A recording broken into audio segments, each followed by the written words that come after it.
discuss on tax savings. Okay, that's good to hear. Junfei, you're running an SME business. Yes. Which means you have a company with paid up capital below 2.5 million. Yes. What's your tax rate? How much tax do you pay on your income? You will pay tax at two rates. First $500,000, you're paying tax at 18%. And anything more than $500,000, you pay tax at 24%. Now, the 24% remains, but for the first $500,000, the tax rate is reduced from 18% to 17%. So that gives you a 5,000 ringgit savings a year, being 1% of $500,000. This one, you can save a lot more than 5,000 ringgit actually. Now, if you hire senior citizens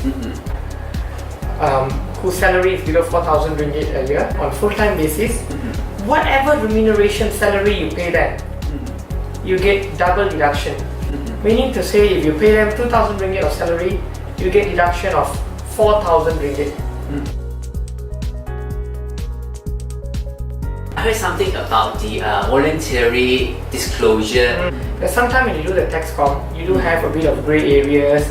Certain things you're not sure whether this qualifies for deduction or not, qualifies for allowance or not. So if you have doubts or hesitations like that, I tell you what, come forward by March 2019. Whatever tax adjustment that happens, you need to pay on top of the tax only a 10% penalty. So if the tax authority comes knocking to your door, that would be a 45% penalty normally. But if you don't come forward by June 2019, the penalty is going to be 80 to 100%.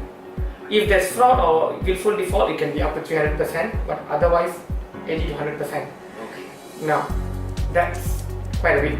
That's a lot. Under the law, they always have the power to impose 100% penalty, but practically for the last few decades, the penalty rate has been in like 45%. And in fact, yesterday the tax office has issued a guideline to confirm that this lower penalty rate also applies to ongoing tax audits.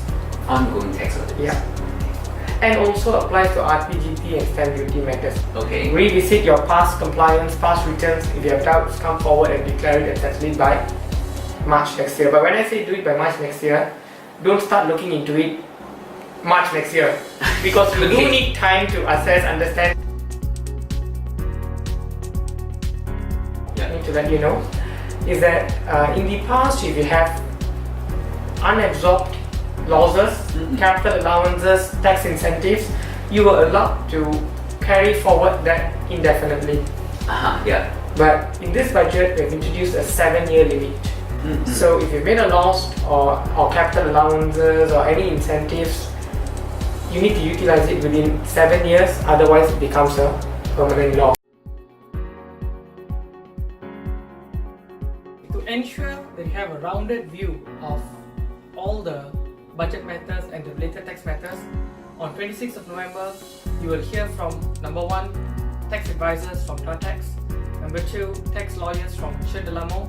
Not only that, number 3, IRB officers, customs officers to talk about GST closure, SST issues, and also industry experts from companies like Shell and Kannaa Investment Bank to explain their perspective about the budget.